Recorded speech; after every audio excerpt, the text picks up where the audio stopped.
एक प्रशासनिक अधिकारी ने ऐसी बात कह दी जिसे सुनकर लगा कि इस अधिकारी को दूसरी जाति कबूल नहीं है। अब इसी जातिवाद विचारधारा पर संग्राम छिड़ गया है। इसकी चपेट में छत्तीसगढ़ का बिलासपुर भी आ गया है।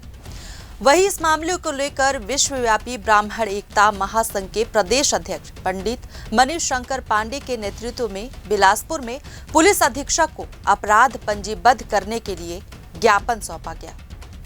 आज हम इसी जातिवाद के नासूर का विश्लेषण करने वाले हैं, जिसे समझने के लिए आपको एक वरिष्ठ सिविल सेवा अधिकारी का बेतुका बयान बेहद गौर से सुनना और समझना चाहिए।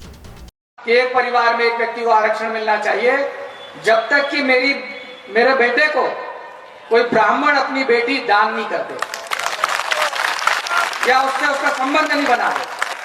केवल आर्थिक आधार की अगर बात है। फिलहाल ये आईएएस मध्य प्रदेश सरकार के कृषि विभाग से जुड़े हैं। हमारे देश में जब पढ़ाई लिखाई को लेकर कोई मिसाल दी जाती है तो कहा जाता है कि एक आईएएस सबसे ज्यादा पढ़ा लिखा व्यक्ति होता है, लेकिन यहाँ एक पढ़ा लिखा आईएएस ऐसे शब्द बोल रहा है जिससे जातिवाद कुंठा की बू आती है।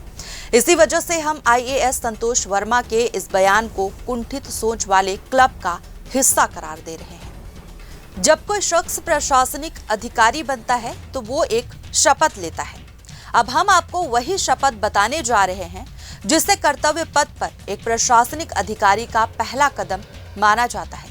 एक शपथ में राष्ट्र के संविधान और कानून के प्रति अपनी प्रतिबद्धता बताते हुए कहा जाता है कि शपथ लेने वाला बिना किसी भय या पक्षपात के अपने कर्तव्यों का निर्वहन करेगा।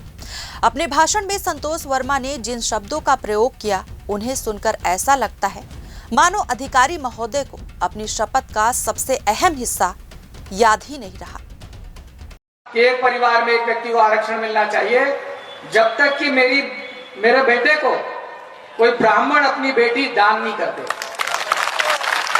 या उससे उसका संबंध नहीं बना दे। केवल आर्थिक आधार की अगर बात है